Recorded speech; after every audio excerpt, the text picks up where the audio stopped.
Welcome to Descrii. Let me show you how to use Descrii. It will take only 3 steps to generate a product description and save it to your store.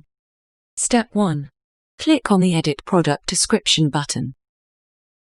Step 2. Select product attributes like product department, which is apparel, product category, woman, product type, which is shirt. Then you can select attributes. Attributes like colors or neckline is a turtleneck.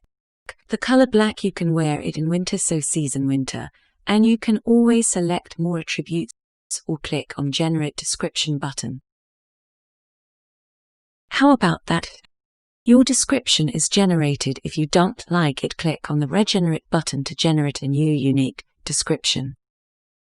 You can also change the description format to list and also hide the product details. At last, give the final touch in the editor and click on the Save to Store button. There you have it. You have generated an exquisite description just in 3 simple steps. Hope you enjoyed our app. Thank you.